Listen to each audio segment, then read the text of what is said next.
Good morning મિત્રો. આજે આપણે ચેપ્ટર નંબર 11 પી વિભાગના તત્વો પી બ્લોક એલિમેન્ટ્સ ની શરૂઆત કરવાના છીએ, જેમાં આપણે સમૂહ 13 થી 18 ના તત્વોની વાત આમ તો જોઈએ તો સામાન્ય પરિસ્થિતિની અંદર કહી શકાય, પણ અહીંયા આપણે પી વિભાગના તત્વો પાર્ટ 1 અને આપણે એક અલગથી આપણે દર્શાવશું પાર્ટ 1 છે, જેમાં પી વિભાગના ટોટલ તો તમને લોકોને ખ્યાલ જ છે કે ભાઈ 6 સમૂહો છે. ટોટલ 13 થી 18 ઇટ મીન્સ 13, 14, 15, 16, 17, 18 આ રીતના ટોટલ કેટલા સમૂહો છે? ત્યાં 6 સમૂહો છે. પણ આપણે ધોરણ 11 ની જો વાત કરતા હોઈએ તો એમાં ચેપ્ટર નંબર 11 જે પી વિભાગના તત્વો છે એની અંદર આપણે માત્ર ને માત્ર 2 જ સમૂહ જે જોવાના છે, એ 13મો અને 14મો સમૂહ. બરાબર છે, 2 જ સમૂહની ચર્ચા કરવાની છે. દરેક વખતે એક વાત કોમન છે, જે રીતે તમે લોકો એસ વિભાગના તત્વની અંદર જોયું હતું કે ભાઈ કોઈ પણ સમૂહની વાત કરીએ તો એમાં સામાન્ય એમના ગુણધર્મો હોય, જેમાં ઇલેક્ટ્રોન રચના હોય, એમના પ્રાપ્તિ સ્થાનો ક્યાંથી થયા છે એમની વાત હોય, પછી પરમાણુય ત્રિજ્યા વિશેની વાત હોય, આયનીકરણ એન્થાલ્પી વિશેની વાત હોય, વધારે વાત કરીએ તો વિદ્યુત ઋણતા વિશેની વાત હોઈ શકે. બરાબર છે. ઇન પ્લેસ ઓફ આપણે એમ કહી શકીએ કે હજુ જલીયકરણ એન્થાલ્પી, પછી એમના જુદી જુદી રાસાયણિક પ્રક્રિયાઓ છે, એમના સંયોજનો છે, આ બધી જ વાતો આ ચેપ્ટરની અંદર એઝ ઇટ ઇઝ જે રીતે તમે લોકો એસ વિભાગમાં ભણ્યા હતા એ જ રીતના આ ચેપ્ટરની અંદર પણ આપણે સામાન્ય વાત જે છે પી વિભાગના તત્વોના આપણે 2 સમૂહની કરવાના છીએ, એની અંદર પણ સેમ એઝ આવશે જ. એટલે ચડતો ક્રમ, ઉતરતો ક્રમ, એસિડિકતાનો ગુણ, બેઝિકતાના ગુણની અંદર જે ફેરફાર થાય છે એના બધી જ વિશેની વાતો આવવાની છે. હવે તમારી ટેક્સ્ટ બુકની અંદર જો પ્રસ્તાવનાનો ઘણો બધો લાંબો પોર્શન આપ્યો છે, પણ એ પોર્શન ખરેખરમાં આખા ચેપ્ટર દરમિયાન આપણે ભણવાના છીએ જ. બરાબર છે કે ભાઈ બોરોન સમૂહ એલ્યુમિનિયમ થી કઈ રીતના અલગ પડે છે, સોરી બોરોન છે એલ્યુમિનિયમ અને એના સમૂહના અન્ય તત્વોથી કઈ રીતના જુદું પડે છે. સેમ એઝ સમૂહ 14 ની અંદર પણ એ જ રીતના આવવાનું છે. બરાબર, તો આપણે એ બધા જ પોઈન્ટ જે તમારી પ્રસ્તાવનાની અંદર ટૂંકમાં વાત કરીને આપી દીધા છે, એને ડિટેલમાં આખા ચેપ્ટર દરમિયાન ભણવાના છીએ જ. એટલે તમારે કોઈ જ જાતની ઉપાધિ વગર આપણે જે પોર્શન અહીંયા સ્ટાર્ટ કરવાના છીએ એની અંદર તમારે ખાસ ધ્યાન આપવાનું છે. જે ઇમ્પોર્ટન્ટ ભાગ હશે પ્રસ્તાવનાનો એ હું અહીંયા તમારી સમક્ષ અત્યારે રજૂ કરવાનો છું. બરાબર છે. ધેન આફ્ટર આપણે 11.1 નંબરનો ટોપિક બોરોન પરિવારની પણ શરૂઆત આજના લેક્ચરમાં જ કરશું. બાકીની જે પ્રાસ્તાવિક બધી જ વાતો છે ચેપ્ટર દરમિયાન વચ્ચે ભણતા જશું. એટલે તમે બેઝિજક અહીંયા જે ચાલે છે એમાં ધ્યાન રાખજો અને નોટ ડાઉન પણ કરજો, જરાય ભૂલતા નહીં. અહીંયા જે ચાલે છે નોટ ડાઉન ખાસ કરવાનું છે, બીકોઝ ઓફ ટેક્સ્ટ બુક જોઈને તો ઘણા લોકોને તો ચક્કર આવી જાય છે કે આમાં શું લખેલું છે ને કઈ ખબર નથી પડતી, બધું ભેગું થઈ જાય છે. એટલે તો અહીંયા ક્વેશ્ચન આન્સર અને પોઈન્ટ પાડીને હું કહું છું. બરાબર છે. એટલે ખાસ આપણે સૌથી પહેલો પોઈન્ટ લખીએ, પી વિભાગના તત્વોમાં પી વિભાગના તત્વોમાં સમૂહ 13 થી માંડીને 18 નો શું થાય છે? સમાવેશ થાય છે. બરાબર. બીજી વાત આની અંદર જે જાણવા જેવી, પી વિભાગના તત્વોમાં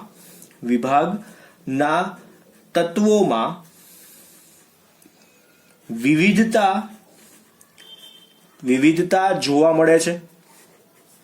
જોવા મળે છે. જેમ કે તેમાં જુદા જુદા 3 પ્રકારના તત્વો હાજર છે. કયા 3 પ્રકારના? તો કે ભાઈ ધાતુ, અર્ધધાતુ જેને આપણે કહીએ છીએ મેટેલોઇડ્સ. બરાબર. અને છેલ્લે કોણ આવશે? અધાતુ તત્વો. બરાબર છે. તો આ 3 પ્રકારના તત્વો આની અંદર હાજર છે. આ એક ખાસ જાણવા જેવી બાબત આની અંદરની હતી કે ભાઈ ધાતુ, અર્ધધાતુ અને અધાતુ 3 પ્રકારનો જુદા જુદા ગુણ આમની અંદર આપણને જોવા મળશે. ત્યાર પછી જો વાત કરીએ તો આ જે વિભાગના તત્વો છે ને એની અંદર સામાન્ય ઇલેક્ટ્રોન રચના શું છે? તો આપણે અહીં લખીએ પી વિભાગના તત્વો ની સામાન્ય ઇલેક્ટ્રોન રચના શું થશે કે ભાઈ NS2 Np⁻² શું થઈ જશે અહીંયા 6 NS2 અને Np⁻² શું થઈ જશે 1 2 6 બરાબર છે એક્ઝેક્ટલી અહીંયા એટલે કે p કક્ષકની અંદર 1 થી 6 સુધીના ઇલેક્ટ્રોન સમાઈ શકે એવું આપણે અહીંયા એક્ઝેક્ટલી કહી શકશું ડન ચાલો હવે એક્ઝેક્ટલી એના પછીનો પોઈન્ટ જે છે એમાં એક નાનકડી ડેફિનેશન છે જે આપણે ખાસ યાદ રાખવાની છે તો નિષ્ક્રિય યુગ્મ અસર એટલે શું એના વિશેની વાત આપણે કરવાના છીએ ધ્યાન આપજો આની અંદર એક પોઈન્ટ લખી નાખું નિષ્ક્રિય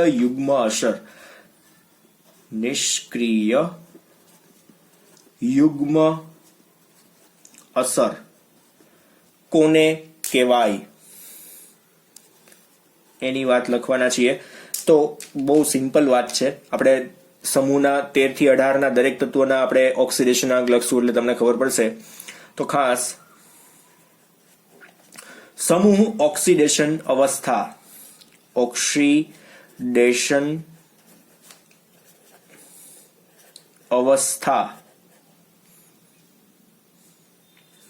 2 એકમ જેટલી ઓછી ઓક્સિડેશન અવસ્થાની પ્રાપ્તિને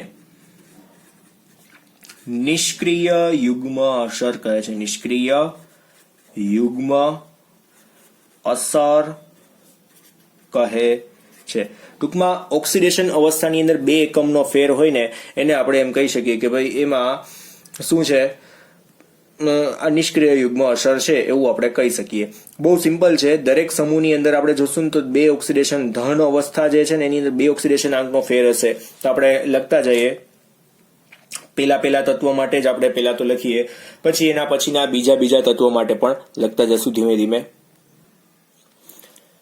તો જોઈએ આપણા ફોર એક્ઝામ્પલ આપણી પાસે 13મા સમૂહનું તત્વ છે હું અહીં લખી નાખું છું સમૂહ 13 પછી આવશે 14 પછી 15 પછી 16 17 અને 18 બધાની આપણે ઇલેક્ટ્રોન રચના લખી તો કેવી થશે આની NS2 Np1 આની અંદર શું થશે NS2 Np2 n બરાબર શું થાય એ આપણે પછી જોઈ શકીએ NS2 Np3 મેં તમને લોકોને ઇલેક્ટ્રોન રચના કઈ રીતના લખાય એ તો સમજાવેલું છે NS2 Np4 અધરવાઇઝ તમે લોકો ચેપ્ટર 2 પણ ભણી ગયા છો NS2 Np5 અને લાસ્ટમાં આવશે NS2 Np6 આ એમની ઇલેક્ટ્રોન રચનાઓ છે હવે આની અંદર જુદા જુદા તત્વો કયા સમૂહ 13 નું પ્રથમ તત્વ આપણે પ્રથમ તત્વો જ લખવાના છીએ અહીંયા બીજા કોઈ તત્વની ચર્ચા કરવાના સમૂહ 13 નું પ્રથમ તત્વ કોણ તો કે ભાઈ બોરોન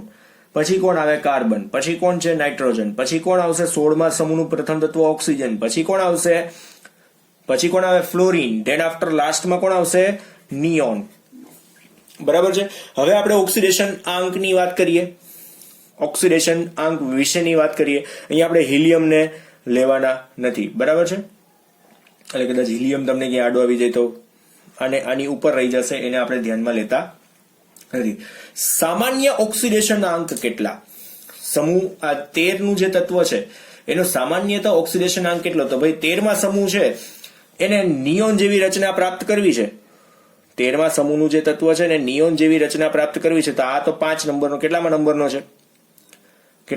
છે બોરોન જે છે એ બરાબર છે 5 નંબરનો છે તો એ ક્યાં સુધી એ અર્ધપૂર્ણ ભરાયેલી કક્ષક છે ત્યાં સુધીનું આપણે ટૂંકમાં પ્રાપ્ત કરવા માટે એનો સામાન્યતઃ બોરોનનો ઓક્સિડેશન આંક કેટલો હોય છે સામાન્યતઃ +3 હોય વધારાનો કયો હોઈ શકે કાં તો +1 પણ હોઈ શકે સોરી બોરોન છે હિલિયમ જેવી રચના પ્રાપ્ત કરવા માટે 3 ઇલેક્ટ્રોન ગુમાવી શકે તો +3 પણ બની શકે અને 1 ઇલેક્ટ્રોન ગુમાવે તો 2s2 ની પણ એટલે બેરિલિયમ જેવી રચના પણ પ્રાપ્ત કરી શકે છે એટલે આના ઓક્સિડેશન આંક કેટલા છે કાર્બન છે તો એનો ઓક્સિડેશન આંક +4 પણ છે સમટાઈમ +2 અને -4 પણ જોવા મળે છે એટલે જો આ 2 નો ઘટાડો 2 નો ફેર છે ને નિષ્ક્રિય યુગ્મ અસર કહીએ છે પછી પછી નાઇટ્રોજનમાં +5 છે. જો એને +5 એટલા માટે કે +5 ઇલેક્ટ્રોન ગુમાવીને એ હિલિયમ જેવો બની શકે છે. મારાથી બોલાઈ ગયું હતું નિયોન જેવી રચના, પણ હિલિયમ જેવી રચના, કેમ કે આ બધા શરૂઆતના તત્વો છે, બરાબર. પછી એના પછીના જે તત્વો છે ને એની અંદર આગળ આવતા જશે. આ તો સમૂહના ક્રમાંક લખેલા છે. વળી પાછું એમનો સમજતા કાર્બનનો નંબર 14 નથી, આ સમૂહ 14 નું તત્વ છે એવું દર્શાવીએ છીએ, બરાબર છે. તો નાઇટ્રોજનમાં +5, +3 અને બીજી છે -3 પણ આની અંદર જોવા મળે. પણ આપણે શું જોઈએ છે, આ બે વચ્ચેનો ડિફરન્સ. 2 એકમ જેટલી ઓછી ઓક્સિડેશન અવસ્થાની પ્રાપ્તિને નિષ્ક્રિય યુગ્મ અસર કહેવાય. સમૂહની જે ઓક્સિડેશન અવસ્થા છે એમાં 2 એકમ જેટલી ઓછી ઓક્સિડેશન અવસ્થાની જે પ્રાપ્તિ થાય છે એને આપણે શું કહેવાય, નિષ્ક્રિય યુગ્મ અસર. આની અંદર શું આવશે, +6. તો આની અંદર વધારાની કઈ, તો +4, પછી +2 અને -2 પણ જોવા મળે. ઓક્સિજનમાં આ વિવિધતા છે વધારે. પછી આની અંદર ફ્લોરિનમાં +7, તો આની અંદર +5 પણ હોય, +3 પણ હોય, +1 પણ હોય અને -1 પણ હોય. બધી જોવા મળે છે ફ્લોરિન માટે. નિયોન માટે શું કરશો, નિયોન માટે તો નિયોનમાં તમે એમ કહી દો ભાઈ +8 પોસિબલ જ નથી, બરાબર છે. +6, +4, +2 પણ નિયોન છે એ સક્રિય જ નથી, બરાબર છે. એટલે આ બધી લખેલી છે પણ આપણે એક્ઝેક્ટલી આના સંયોજનો કોઈ બનાવી શકતા નથી. પણ આપણે જે જોવાનું હતું એ શું જોવાનું હતું, તો આ બે વચ્ચેનો ડિફરન્સ જોવાનો હતો. જો આમાં +2 એકમનો ડિફરન્સ છે, આ બધાની અંદર +2 વચ્ચેનો ડિફરન્સ છે. ઇટ મીન્સ એમની અંદર કઈ અસર જોવા મળે છે, નિષ્ક્રિય યુગ્મ અસર છે એવું આપણે કહી શકીએ. આ એક ખાસ જોવાનું હતું. બાકીના દરેક પોઈન્ટ જે પ્રસ્તાવનાની અંદર આપેલા છે એને ડિટેલમાં ભણવાના છે. અત્યારે ખોટો સમય બગાડીને આપણે પ્રસ્તાવનાની અંદર ખોટી એવી વાતો વધારાની કરતા નથી, બરાબર. એને ડિટેલમાં આપણે ચેપ્ટરમાં જ્યારે પોઈન્ટ આવશે ત્યારે જોતા જશું. હવે આપણે જે શરૂઆત કરવાની છે 11.1 નંબરનો ટોપિક, જેમાં આપણે સમૂહ 13 ના તત્વોની વાત કરવાના છીએ. અને સમૂહ 13 ના તત્વોની અંદર જો મેં તમને પહેલા જ કીધું હતું, આ ચેપ્ટરની અંદર તમે લોકો કયા સમૂહની વાત કરવાના છો, માત્ર ને માત્ર સમૂહ 13 અને 14 બે જ સમૂહ, કેમ કે પી વિભાગના તત્વો પાર્ટ 1 ચાલે છે. તો આની અંદર આપણે જે શરૂઆત કરવાના છીએ એની અંદર 11.1 નંબરનો ટોપિક, જેને આપણે કહીશું સમૂહ 13 ના તત્વો, જેને આપણે કયા નામે ઓળખીએ છીએ, તો કે ભાઈ બોરોન પરિવાર. બોરોનનો પરિવાર, ઇટ મીન્સ બોરોન થી સ્ટાર્ટ થાય છે તો બોરોન પરિવાર એવું નામ આપી દીધું. એમાં કોઈ કઈ ખાસ કઈ ખોજ કરેલી નથી કે શું કામ એને બોરોન પરિવાર, બોરોન ફેમિલી એવું કહીએ તો પણ ચાલે, કઈ વાંધો નહીં. જેમ તમારું ફેમિલી છે એમ બોરોનનું ફેમિલી છે. ગ્રુપ 13 ફેમિલી, બરાબર છે. તો એમાં શું આવશે, સામાન્ય પોઈન્ટ થી સ્ટાર્ટ કરીએ આપણે. સૌથી પહેલા આ સમૂહના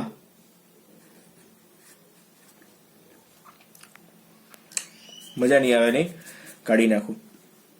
આ સમૂહના બે અગત્યના તત્વો કયા છે, તો આ સમૂહના બે જુદા બે અગત્યના તત્વો જે છે એ છે બોરોન અને એલ્યુમિનિયમ. કેમ કે એના વિશેની આપણે બહુ વધારે ગુણ ગાથાઓ ગાવાની છે. જેમ પેલામાં સોડિયમ ને એની આપણે કથાઓ કરતા હતા, એમાં આની અંદર બોરોનની સૌથી વધારે કથા આવશે, એલ્યુમિનિયમની બહુ લેસ ધેન આવશે. આ સમૂહના અગત્યના તત્વો કોણ છે, બોરોન અને એલ્યુમિનિયમ છે. ત્યાર પછી બોરોન પાછું કેવું છે, બોરોનની વિશિષ્ટતા છે, બોરોન અધાતુ છે. એલ્યુમિનિયમ કેવું છે, તો એલ્યુમિનિયમ ધાતુ છે. શું છે, એલ્યુમિનિયમ શું છે, ધાતુ છે. અને તેમની વચ્ચે જે સામ્યતા છે એની માટેની જે બોરોન અને એલ્યુમિનિયમ ટૂંકમાં ધાતુ એ બે અલગ અલગ ગુણ ધરાવે છે, છતાં પણ રાસાયણિક રીતે કંઈક છે ને એમની અંદર સામ્યતા જોવા મળે છે એવું આપણે કહી શકીએ. પણ એના સિવાયના આપણે જોઈએ તો કે ભાઈ ગેલિયમ, ઇન્ડિયમ અને થેલિયમ કેવા છે, પૂર્ણ રીતે કેવા છે, ધાતુ ગુણ ધરાવે છે. એલ્યુમિનિયમમાં છે ને બે પ્રકારનો ગુણ હોય એવું આપણે કદાચ કહી શકીએ, પણ ખરેખરમાં એલ્યુમિનિયમને એઝ અ મેટલ જ આપણે યુઝમાં લઈએ છીએ, અધાતુ તરીકે ક્યાંય ઉપયોગમાં લેતા નથી, બરાબર. એટલે આ બધા જ બાકીના બધા ધાતુ એક કોણ અધાતુ છે, તો બોરોન એક અધાતુ છે, બરાબર. હવે આપણે આ ચેપ્ટરની અંદર બોરોનના કયા સંયોજનોનો અભ્યાસ કરવાનો છે, તો આપણે એ જોઈએ. તો સૌથી પહેલા તો બોરોનની પ્રાપ્તિ. બોરોન ક્યાંથી આપણને મળે છે એના વિશેની વાત કરીએ તો આપણે જોઈએ બોરોનની પ્રાપ્યતા. ક્યાંથી આપણને બોરોન મળે છે એના વિશેની વાત કરીએ તો ખાસ કરીને જે બોરોન છે ને, બોરોન એક તો પેલા તો રેર મટીરિયલ છે. બોરોન દુર્લભ તત્વ છે. તે મુખ્યત્વે શું આવશે? સંયોજિત સ્વરૂપે જ મળે છે. સંયોજિત સ્વરૂપે મળી આવે છે.